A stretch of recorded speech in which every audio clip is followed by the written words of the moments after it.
Welcome to the Dirty Side of Leadership podcast with Ron and Kristin, where leadership meets entertainment. This podcast features stories with names and certain aspects that have been changed to keep submissions private. Enjoy the show. Welcome back to the Dirty Side of Leadership podcast, where leadership meets entertainment. I'm Kristin, and I'm joined by my amazing co-host, Ron Ward, best-selling author of the Dirty Side of Leadership book. Ron, how's it going? I think you could be my hype person, Kristin, before I go out. I'm doing great. I'm always excited to do this podcast. We love it. And boy, did we have some funny conversations before we started recording. Oh my gosh, I know. We're like half hour worth of conversation. Like, we should probably put some of this in the recording. So we'll make sure to revisit today. Are you excited about today's topic? I know you love getting into the psychology of things, as do I. I'm excited and very nervous about today's topic. Okay. Tell me more. Why are we nervous? We are going to be looking at why weak men don't impress women. Yeah. We don't have anything to worry about because I've been around you. You're not weak. You have an alpha energy. We will share a story that reiterates that sometime in the next half hour here. I'm excited to get into the raw truth of what happens when men stop leading and why women stop wanting them, quite frankly. Yeah. And we all have stories of, the nice guy. And you hear women go, oh my God, he's so good to her. How could she possibly, not just fawn over him? And how could she let him go and all of that? And there is psychology to that. Whether it's fortunate or unfortunate, it's true. And when they say good guys finish last, sometimes it's very true. I know. And it's like, I think we need to reexamine the good guy piece of it. Is a good guy someone that just lays back and is told what to do and does whatever he's told, right? Like, it's just, we need to really rethink that. So, and those are the guys that often get friend zoned too. It is. Oh yeah. And it's so good that you brought up what our culture today considers a good guy. I really believe if you went back 30 years, they would call that a weak beta guy. Yeah. So, absolutely. And don't get me wrong, you can be beta in your physique and the way you process, but you can still be masculine in a way that attracts women. I knew a guy who, if you looked at him, you would say he could never get a date, and women loved him because it was his mannerisms and he had that masculine energy. Yeah. I mean, look at Bill Murray. I use him as an example often, but because I don't find him attractive in the slightest, but he has that confidence and that masculine energy, and women love him. So we're going there today. Why women, yes, even the strong, independent ones, crave male leadership, and why being with a passive man makes us women hardened and resentful, and really why a man in uniform. That's a piece we're going to bring up also. I like to call the ones that go off after the officers, they're badge bunnies. Just you probably already knew that, Ron. And even, I know about buckle bunnies for rodeo, the girls that like the rodeo guys, but there are badge bunnies out there too. Kristin, I did wear the uniform for a while, and there's no doubt about it. Number one, it attracts anyone. I remember, when I would go in restaurants, somebody has to talk to you. They cannot leave you alone. They're going to say something good, bad, or indifferent. But it absolutely, there's no question, women were attracted to that uniform. But a quick fun fact. So at the school, I won't mention where my kids went, my daughter is inside, and there is a football game, like a Pee Wee League football game going on. And some people began to whisper that Bill Murray was there, and he lives in Charleston. So my daughter is standing. Know that. Yeah, okay. My daughter is standing inside the reception. Bill Murray walks in, literally pats her on the head, and goes past her and goes to the restroom. By the way, that's why he was walking in, and he was there watching his grandson play football. So anyway, Jansen has no idea who he is, and they go, Bill Murray patted you on the head, and she's like, who? And so then we had this lady, God rest her soul, her name was Norma. and she was really funny. So she Aw. goes, Bill Murray, come and talk to me. He's walking out of the restroom, and they go, Norma, leave him alone. He's here to watch a football game. And he goes, yeah, Norma, leave him alone. He called her Oh my Norma. God. And he walked on That's out. hilarious. I love it. A little Murray story. No autographs, no nothing, but he patted Jansen on the head. Hey, I think that's memorable. Yeah, That's for sure. So leadership isn't gendered. So we're not saying that. So please, when I told you I was nervous, it wasn't about my energy. It was about, women wanting to kill me over this episode. But we are looking at science, people. So if you are a feminist, you might get a little offended, and you probably need to be. But anyway, feminine leadership is a real thing, but there is no question that you have masculine energy and you have feminine energy. And if you don't understand those, you can't base it on the culture or the times at hand. You got to understand your deep energy, because what happens is, if you don't understand your masculine energy, if you don't understand your feminine energy, you're going to end up being extremely unhappy. And if you ever wonder why you see social media, especially I see a lot of women who are just so angry, this visceral hatred for what's going on.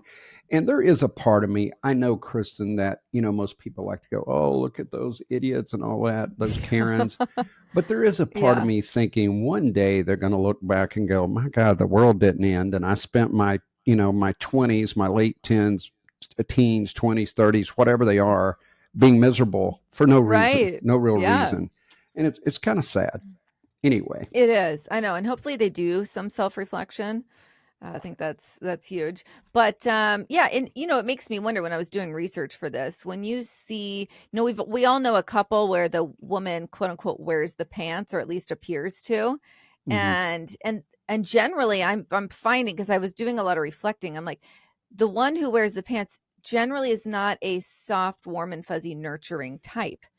And so I started wondering, is that because they've been forced in the relationship to be the decisive male figure because their male husband or partner is not doing that? So we'll dive into that. But let's start here. The lie of our generation is that women don't need men. But what women actually don't need is men who won't lead.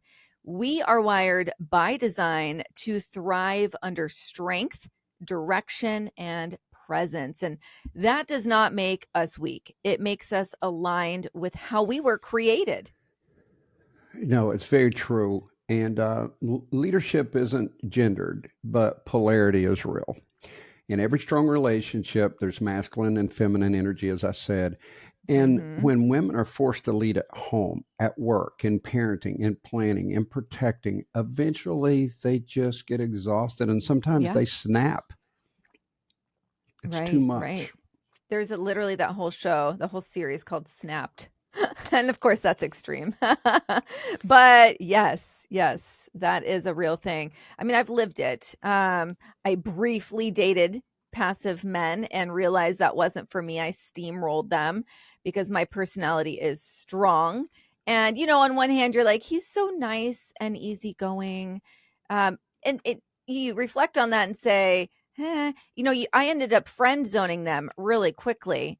And I felt like I was babysitting in a sense. And so it wasn't being mean. I just was reacting to a lack of direction, and it made me cold, sharp, and, just a little, not bitter, but turned off, I guess you would say. Yes. And, when you take this on, Kristin, there's always strong feelings, and, they're going to say we're outdated or we're using stereotypes from the 1960s, and we're not. But here's the truth. Yeah. There's probably women, as we go through this in their car, in private, screaming, yes, right, you nailed it. And that's the interesting part of these discussions. When I've had heart-to-hearts I've talked to women and men about this, and you can set aside your emotions and listen to the practicality, the science, and reality. It's very refreshing. And people actually agree a lot more than you would think. Oh, yeah, absolutely. Let's take it a little deeper here. So it's not just evolutionary biology. It's divine design. And when you think about it, women were created with nurturing, relational, responsive wiring. And that's not random, it's intentional. God designed women to flourish when covered and led well. No, that's exactly right. It's so important that, you know, when you look, if you can set aside all the cultural implications, everything else, and you just look at men and women, there's differences, and it's okay. And it was designed to be this wonderful, extraordinary thing that we Mm-hmm. have watered down and minimized through the years through what we call evolution of culture. But, you know, we could argue that we have devolved instead of evolved. Mm. And I don't know. Tell us a little more about the biology of it, Kristen. Yeah. I mean, what most people miss is that when order is flipped, the man won't lead and the woman is forced to, like I mentioned earlier. And she's not built to stay in that energy long term. So a female's nervous system goes into overdrive. And I felt this in the workplace before. Her body starts carrying stress in places that it was never meant to. And yes, her attraction will shut down. There's actual science behind this. This stress induces cortisol and estrogen crashes. It's not just emotional, it's neurological. But more Mhm. importantly, it's spiritual because what's really happening is a disruption of God's rhythm for intimacy, peace, and polarity. Yeah. And when a man steps up with godly leadership, not pride, not control, but strength and humility, a woman feels safe enough to stop performing and start trusting. And let me tell you, when trust is there, attraction flows naturally. That's a fact. All right, let's look at that passive guy trap. And I definitely talk to guys who fall in this trap. Mm. So let's look at what happens when that masculine leadership is missing. The nice guy shows up, he listens, he's polite, he's agreeable, but he never leads. And at first, she thinks, there's no drama. He's a nice guy. He's probably got a Mm-hmm. good job. You know, I like him. Yeah. And probably had a bad experience with the bad boy, right? We're not, when we're talking about good Yeah. masculine leadership, we're not talking about the bad boy No. who can't hold a job down.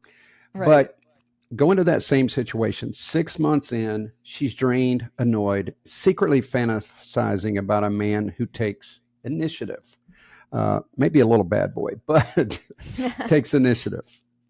A little underlying. What do you think about that Yeah. scenario? Well, yeah, it's not about being alpha or macho. It's about clarity. And it's kind of like the guy where you go, talking to about your reference above. It's like, where do you want to go to? I don't care.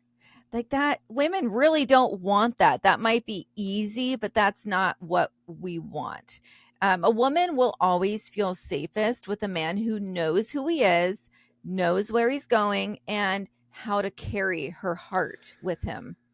Yeah. And Kristen, as you know, not to get too personal, I was, kind of ended up in the dating world and did never expect to be there. So it was like I Right. landed on Mars. And one of the first things, I felt like I had the masculine energy, but one of the first things I began to realize when I actually started dating someone, seriously dating, Mm-hmm. is I would rather her decide on a restaurant because frankly, I didn't care. I can eat anything.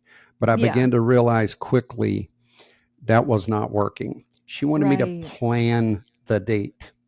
And I don't know, maybe you can help clarify that for the guys that are listening to this episode, but women, it was a huge turn on if I planned a cool romantic date, or at least I weighed in on a restaurant. Even if Right. she said, no, I'd rather go here, that's fine. But she seemed to want me to plan it out and have a restaurant in mind. And Right. I thought I was being cooperative by saying, well, you pick. Well, I Yeah. soon realized that was not going that well. Is that Right. isolated or is that kind of a No, that's universal very truth? typical. I mean, I don't need my husband, or even when I was dating, I didn't need them to plan every single meal. I think that's, a tall order. But to show it, basically it's showing that there's been energy put forth. If you're just Yes. always like, yeah, whatever you want, you pick.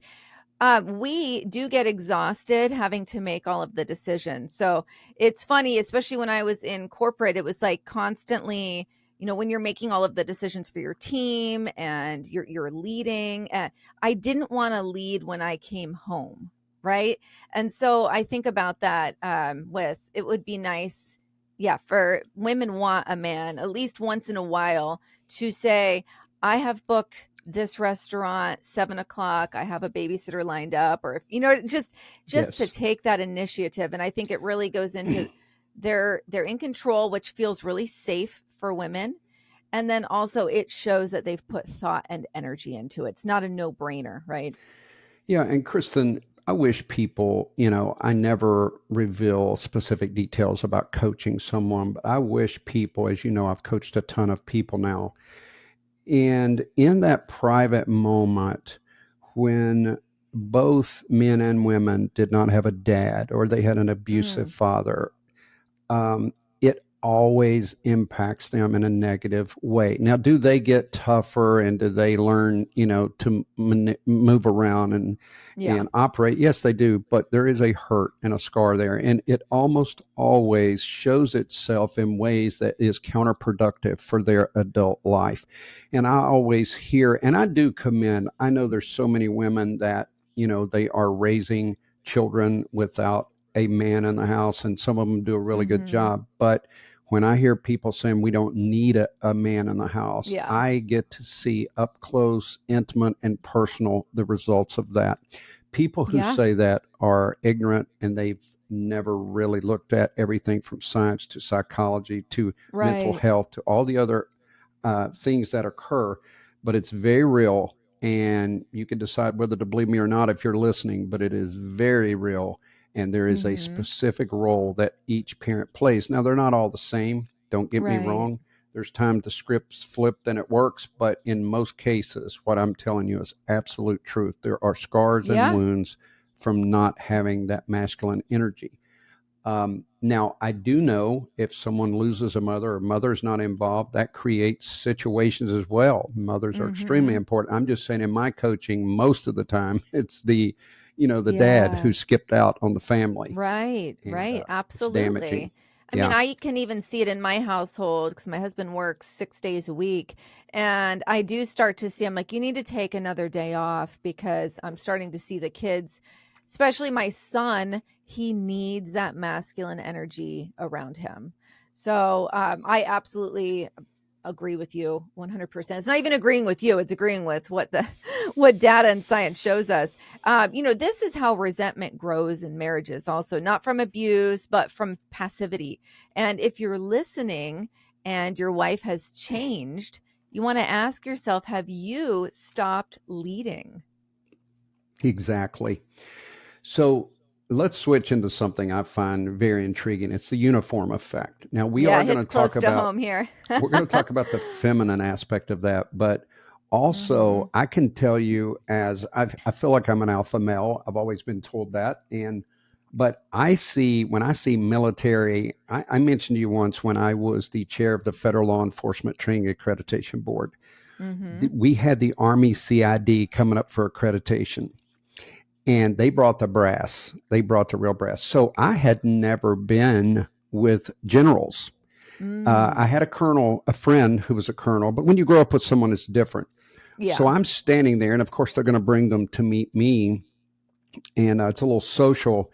And I have to admit, when they came walking up, there's like 5 military men and a couple of like generals and medals everywhere. I said to myself, should I salute? I didn't know what the heck to do because it was powerful. But I just, I reached. Of course, I played it cool, Kristin. Right. But inside, I was a little intimidated, and I thought, thank God they made it, because I would hate to deliver the message to the generals.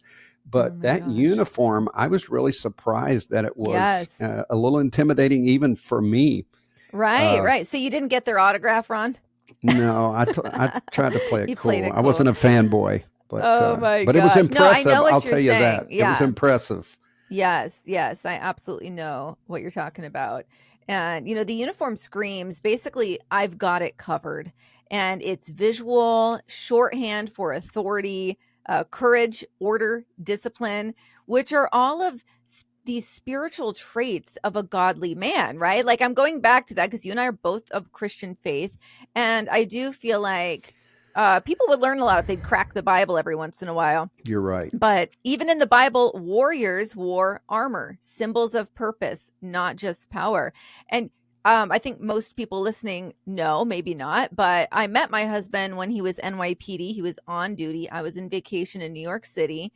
And there was something about, I don't think I would have done a long distance relationship if I didn't feel that he was responsible and an upstanding citizen, right? Like that, the uniform and the fact that he went through the background checks and, just all of that, it does do something for you. And it's, attractive at the same time. Let me interpret that. She wasn't worried about upstanding citizens. She saw that uniform and Kristin got googly eyed. Oh my gosh. Happened. No, she's I don't like, that's a real man right there. I don't like losers. I want someone that Yeah. I almost said pays taxes, but then I'm like, no, I actually don't think. I think taxation is theft. So, anyways, but someone that's not, loser on paper. We don't. Let's break it down. Images. Most young kids they want to be a firefighter. I don't know how many kids they love that red truck. You see these cool. I'm to talk about that calendar you have, Kristin. I'm talking about. Cool fire. Oh my gosh! I'm like, what? Firefighters who run into danger, like it's very masculine. And I'm not saying there's not great women firefighters, but let's be honest, the image you conjure is that strong man running into a building. Then you got police officers who protect an order, and again, that's been attacked. But the reality is, every single time, and I talk to cops still. I'm in that world. When people get in trouble, they want a police officer to come. And I just observed just recently, I was in a restaurant and a couple of cops came in and eyes are glued to them. And when one of them got up to do something, there was a little kid who waved and the parent said, he wants to say hi to you. And he's like, hey, buddy, rub the top of his head. So it's still the same. Now I wondered, after all these years, if that's changed, but that uniform draws like a magnet. Yeah. And then you got soldiers, like I mentioned, those generals, but just soldiers. When you are in a hotel, I travel a lot, and a lot of times there's soldiers in the hotel. The thickness of that, even if they're in fatigues, it's just very cool.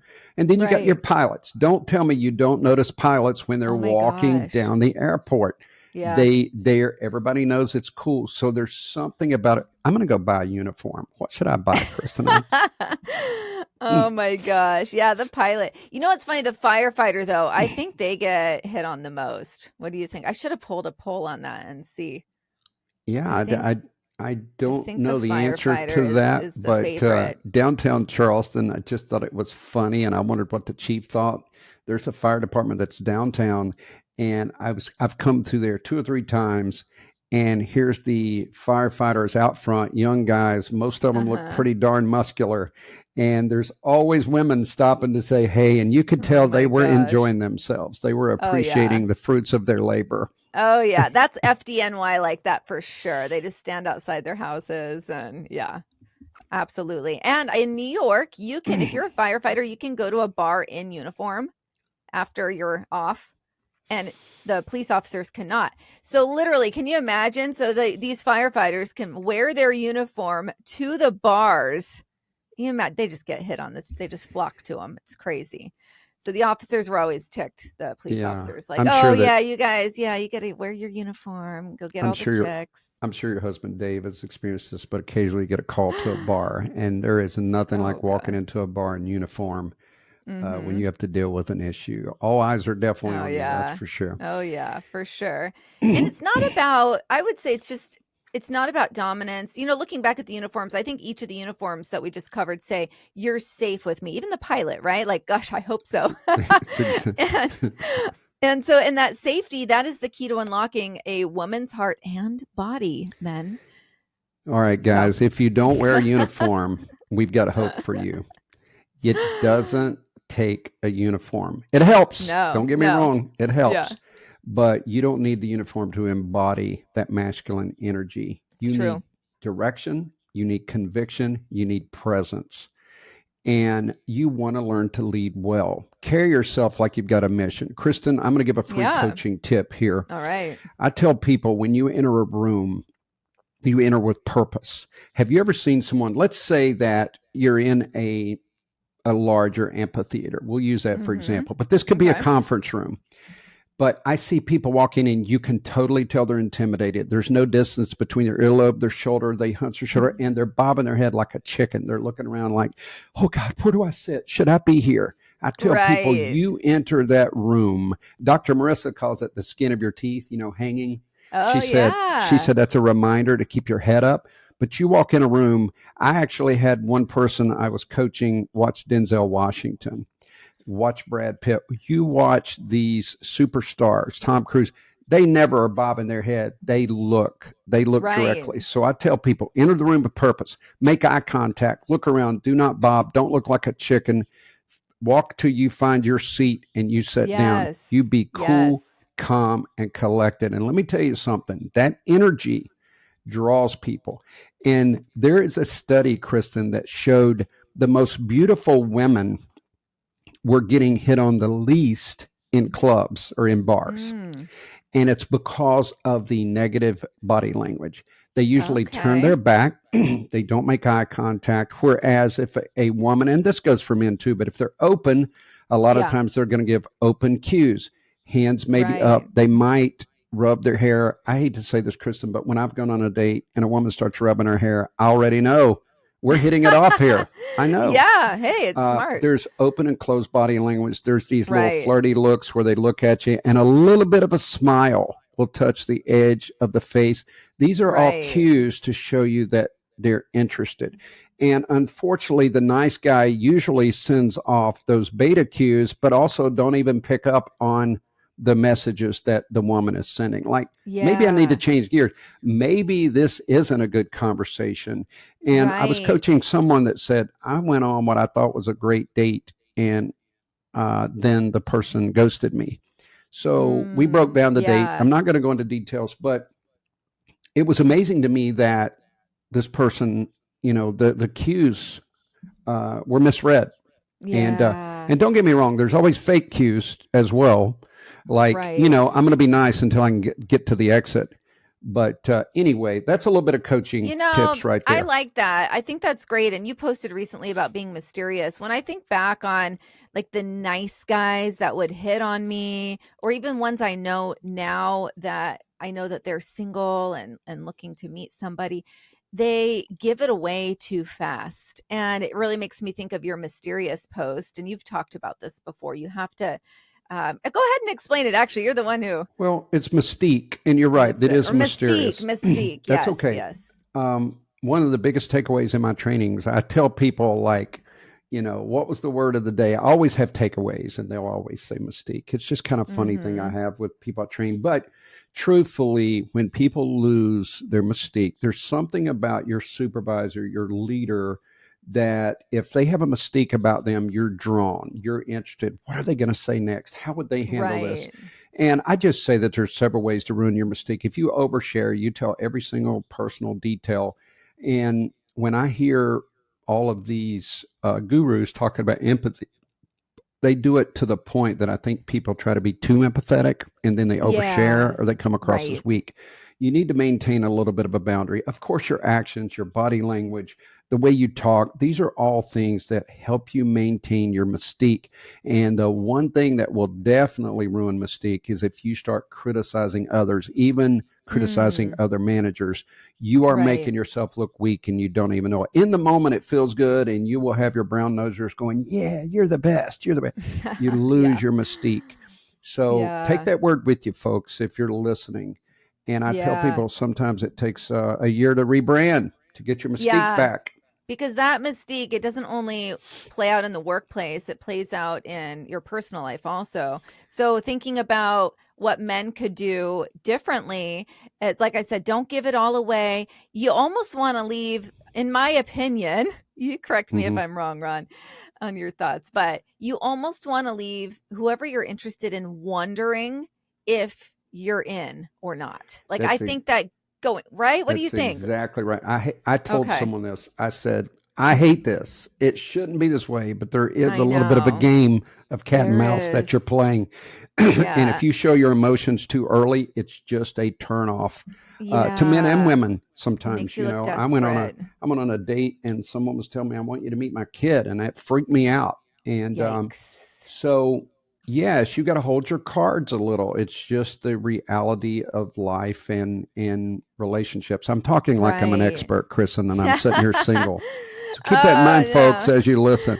No, Well, I you have do tried your to be. research. I do my research. I have tried to Yeah. be very observant, and there is science that is attached to that Right. because when people want what they can't have, or at least what Yeah. they think they might not be able to get, so Right. therefore Right. there's this great surprise when there's a mutual interest that arises. Yeah. So Right. you have to show that I just, you're just not going to reel me in on the instant. I've got barrier standards and you got to meet those Mm-hmm. standards, and that is a turn on when you do that. Yeah. Yes, it is. Let's talk about some practical steps before we close it up here.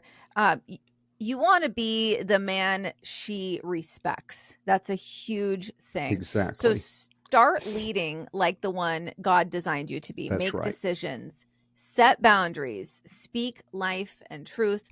Take ownership of your household, your habits, and your future.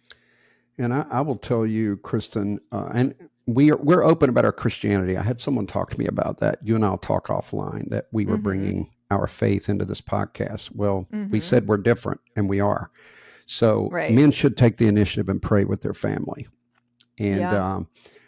as they say, it's a cliche, but a family that prays together stays together. But men need to take that initiative. Right. God is first in his household, and that is masculine, by the way. Don't think of some, flower child jumping around singing songs. We're talking about real. And if you study the Bible, Yeah. David, the guy who could worship and play instruments, he was artistic, but he was a warrior, could also take down Goliath. And I think he's the Mm-hmm. best representation. And he also had significant flaws and he failed, but he Mm-hmm. is the epitome of what a male should be. He was tender. He was a lover. He was all those things, but yet Right. he was also a warrior. And Right. wow, what an example. I know. And, when a man leads with strength, a woman can exhale. And that exhale is a woman stepping into her feminine rhythm. And that's her soul finally saying, I'm safe. And I know I've personally experienced that. Yes, it's a great All feeling. right. So let's wind it down, Kristen. Yeah. Leadership starts with, I would say, knowing who you are. You have to know who you are. You have to Mm-hmm. know your values, and you have to Right. decide, I'm not going to cross those. Then you got to be consistent with those values. And it doesn't mean that you're perfect. None of us are. But God doesn't call you to be perfect. He calls you to be present. And you have to step into that discomfort. The other thing that I see is once people are in a relationship, and especially married, they get two different sets of hobbies. And then the guy's gone playing golf all weekend or whatever.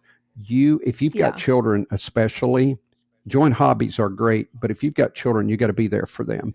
One of the greatest ways to Right. lead is you set an example for your children. And by the way, that's sexy to women. Women, when you're a great Yeah. mother, that is sexy to men. And Right. I remember one time, Kristen, this was back again when I had separated and I wasn't doing well. I'm healthier now. But one night I was at this bar and it's like 1 a.m. and I'm out way later than I usually am. And I'm talking to this woman and she starts going on and on about her kid and loves her kid and all this stuff. I said, who's got your kid? She said, she stayed over at my friend's house. I said, so let me get this straight. And this is the part of me I'm such a dad. I go, so you're crazy about your kid. You're at a bar at 1 a.m. and you got somebody at a different house keeping your kid. I said, if I were you, I'd head Yeah. home and get my kid. And that didn't go well, by the way. Yeah, I can imagine. She But good for didn't. you. She didn't really like me that much. But oh my God, I'm like, give me a break. You're this mother of the year. Yeah. Now, by the way, That's not just so I don't sound attractive. hypocritical, my kids were grown. I didn't left the little kid at home. but Yeah. I never Yeah, did. no, did I'm that. glad. So I think more people need to be honest like that. And I think that's something, I commend you for it because it's not easy to be a truth teller. And, for the women out there, if you're tired, you're sharp, right? Sharp and like you just feel snappy. Yeah. Or emotionally closed off, you want to ask yourself, are you trying to carry something that was never meant for you to carry alone? I think that's that's a great example.